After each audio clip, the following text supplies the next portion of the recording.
রাজনৈতিক হিংসা বন্ধে অবিলম্বে করা ব্যবস্থা নিক রাজ্য সরকার, এই মর্মে মুখ্যমন্ত্রীকে চিঠি দিলেন রাজ্যপাল।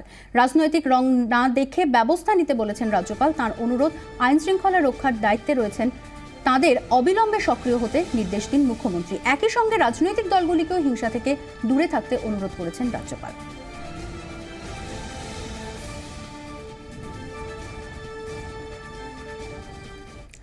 ভোটের ফল বেরোনোর পর থেকে লাগাতার অশান্তি। প্রতিবাদে 25 এবং 26 তারিখ ওয়াই চ্যানেলে অবস্থান বিক্ষোভ দেখাবে বামেরা। যদিও কর্মসূচি ঘিরে বাম শরিকদের অন্দরেই দানা বেঁধেছে অসন্তোষ। নতুন সরকারের শপথের আগে বিক্ষোভ কর্মসূচিতে সায় নেই আরএসপির।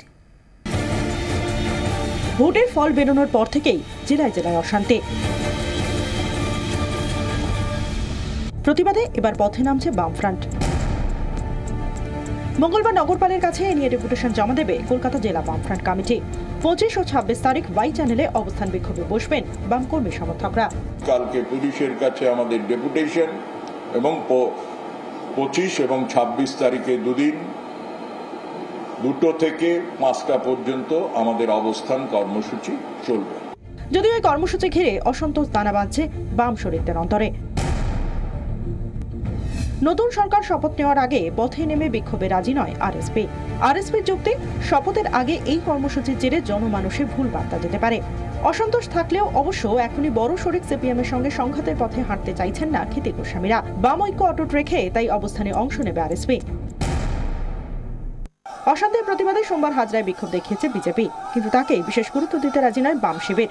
বিজেপি দলের মতন এমনটা নয় যে শুধুমাত্র প্রচারের আলোকে আসার জন্য বিষয়টাকে কিছু চটজলদি কর্মসূচি করার মধ্য দিয়ে আমরা রাস্তায় থাকা বোঝাবার চেষ্টা করব মানুষকে।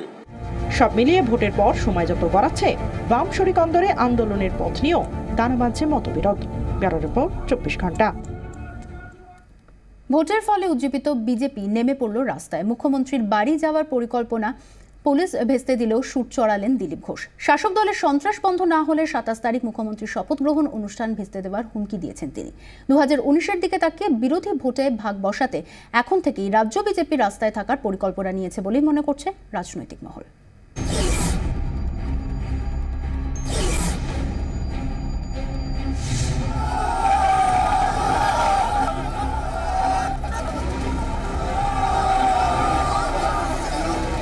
দখলে 3 বিধানসভা আসন, সঙ্গে 10% ভোট। ফল দেখে উজ্জীবিত 6 নম্বর মুরলীধর সেন লেনের নেতারা।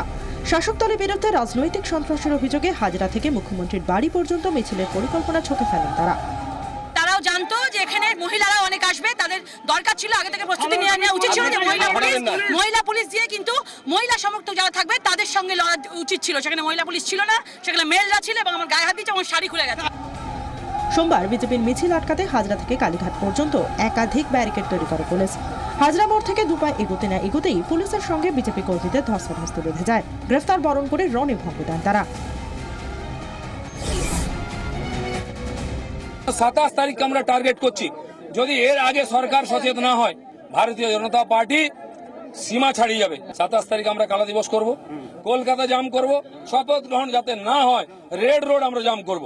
কেন্দ্রীয় সরকারকে যে আমি গিয়ে ধর্ণা দেবো যে আপনারা বন্ধ করুন, আর এই অগণতান্ত্রিক সরকারকে কোনো সহযোগিতা, কোনো সৌজন্য নয়। যাদবপুরে ছাত্রছাত্রীদের হুমকি, ছাত্রীদের সম্পর্কে বিতর্কিত মন্তব্য করে এর আগেও হেডলাইনে জায়গা করে নিয়েছেন বিজেপি রাজ্য সভাপতি।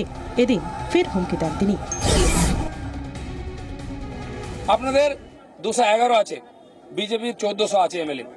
আপনাদের 42, 34 এমপি আছে, আমাদের 283 আছে। আমরা দিল্লিতে আছি, পশ্চিমবাংলার সীমাটা শেষ হলে সেখানে বিজেপি আছে। আপনারা যেরকম ব্যবহার এখানে করবেন, পশ্চিমবাংলার ব্যবহার তার বাইরে সুদ সহ আমরা দেবো, এটা দিলীপ ঘোষ বলে যাচ্ছে। নিশ্চয়ই ওনারা যাবেন দিল্লি, 42 জন এমপি, কিন্তু ফিরবেন কিভাবে সেটা আমরা ঠিক করবো। ভোটের ফল বেরোনোর পরে বিজেপির তুলনায় বাম ও কংগ্রেস কর্মীরা আক্রান্ত হয়েছেন অনেকটা বেশি। সিপিএম চাইলেও শাসক দলের বিরুদ্ধে এখনই অবস্থানে বসতে রাজি নয় সিপিআই আরএসপি। রাজনৈতিক মহল বলছে এই পরিস্থিতিতে বাম কংগ্রেস সহ বিরোধী ভোটে ভাগ বসাতে চাইছে বিজেপি। তারা চাইছে 2019কে সামনে রেখে এই সব অসহায় মানুষের পাশে দাঁড়াতে, তাদের ভোট ব্যাংক বাড়াতে, তাদের সংগঠনকে প্রসারিত করতে। তাই এই হুঙ্কার বিজেপির সভাপতি। ক্যামেরায় কুণাল গাঙ্গুলি ও মনোজ হাজরার সঙ্গে সন্দীপ সরকার ও অঞ্জন রায়ের রিপোর্ট, 24 ঘন্টা।